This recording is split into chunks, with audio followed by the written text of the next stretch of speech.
if you destroy my country, I will kill you. Make no doubt about it. Local media saying Mr. Duterte has been seen boarding a plane in Manila. The destination of this plane is also unclear, but Sara Duterte is saying that her father is going to The Hague. What is the law and what is the crime that I committed? During his time as President of the Philippines, 2016 to 2022, Rodrigo Duterte applied a brutally literal interpretation of the phrase war on drugs. Nobody really knows how many people who may or may not have been drug dealers or drug users were arbitrarily executed by Filipino police and shadowy paramilitaries on Duterte's watch. The official figure is 6,248. Some estimates by human rights groups run to 30,000 and beyond. Among the dead were at least 25 mayors and vice-mayors, a demonstration, depending on how you look at it, of the degree to which the drugs trade had infested Filipino public life or of the indiscriminate nature of Duterte's efforts to combat it. We have long documented the severe human rights impacts of the so-called war on drugs in the Philippines. As a consequence of all of which, Duterte this week had his collar felt by the very same Filipino police he had once encouraged and licensed to dispense frontier justice. Duterte was arrested on Tuesday at Ninoy Aquino International Airport in Manila on a warrant issued by the International Criminal Court and very shortly afterwards bundled aboard a flight to The Hague. He is charged with crimes against humanity. He denies 1, everything, and 2, the ICC's authority in this matter. Show to me now the legal basis for my being here. The Philippines did indeed withdraw from the ICC on Duterte's watch in 2019. It is not unimaginable that he saw this day coming, but the indictment reckons Duterte had racked up a sufficiently convincing rap sheet prior to that date.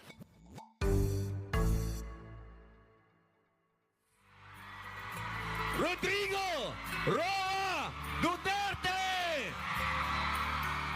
To be clear about the circumstances of his arrest, Duterte was not at the airport attempting to flee the country.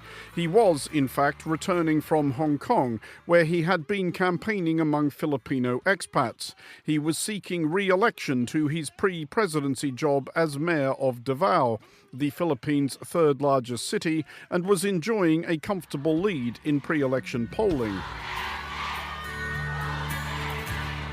Such has always been the infuriating conundrum posed by Duterte and one or two other bellicose populists elsewhere who may come to mind. The more outrageously he behaves, the better people like him. Alam niyo, I do not know if you still believe in me.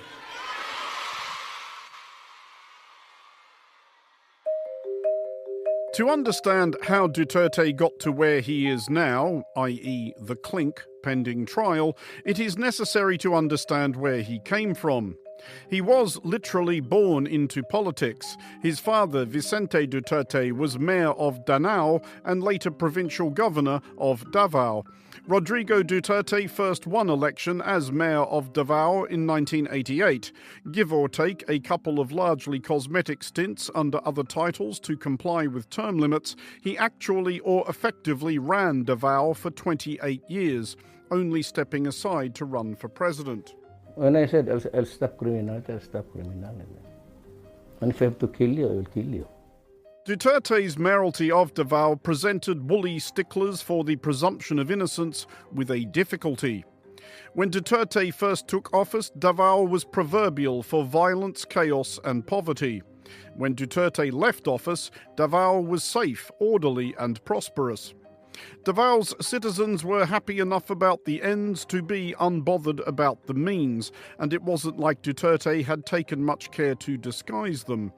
Duterte once personally confronted a tourist who had flouted Davao's ban on indoor smoking, pointed a pistol at his crotch, and invited him to choose between a bullet where no man wants one and swallowing the cigarette. the tourist chose the latter. More balefully, nobody doubted who was funding and directing the death squads roaming Davao after dark, summarily dispatching those they didn't like the look of. And nobody really cared. Duterte was enormously popular when he left City Hall. Davao's subsequent two mayors were Sara Duterte, his daughter, now Vice President of the Philippines, and present incumbent Sebastian Duterte, his son. You know, there is no crime at all when you threaten criminals with death. In my country, at least, there is no law which says I cannot threaten criminals. As president, Duterte ran the same playbook at national scale, combining a persona of comical coarseness with a brash contempt for civil liberties and a barely disguised program of extrajudicial violence. Testifying before an investigation late last year, Duterte admitted to commanding, while president, a squad of off-the-books hitmen he cheerfully described as gangsters. But, at least by Duterte's unforgiving assessment of such matters, it worked. Crime nationwide fell by a fifth in his first year as president, as long as you didn't count the crimes committed in bringing this reduction about, and most Filipinos didn't. When Duterte stepped down as president in 2022, it was only due to term limits. He was posting approval ratings nudging 90%. His infuriating popularity is indeed being cited by his supporters as one of the real reasons for his arrest. Filipino politics has recently been riven by a family feud between the Dutertes and another influential dynasty, the Marcoses.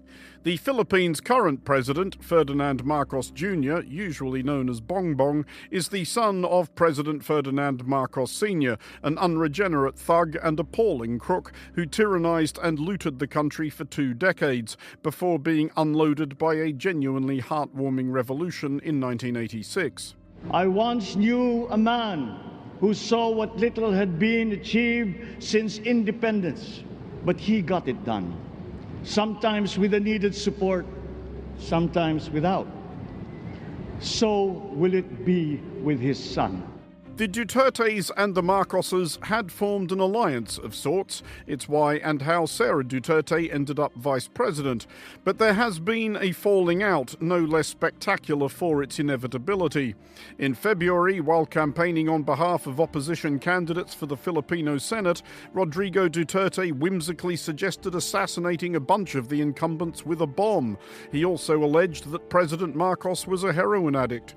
Sara Duterte, very much her father's daughter, publicly fantasized about beheading President Marcos and claimed to have hired an assassin to do something of the sort should any suspicious mishap befall her. Marcos's allies in the Congress are presently pursuing her impeachment. Mr. Duterte was arrested in compliance with our commitments to Interpol. Interpol asked for help, and we obliged. President Marcos claims that there is no domestic political dimension to Rodrigo Duterte's arrest and that the Philippines was merely responding properly to an Interpol warrant, but then he would. Duterte claims to have the people on his side, and he might not be wrong. Such is the challenge posed by Duterte and his rambunctious ilk.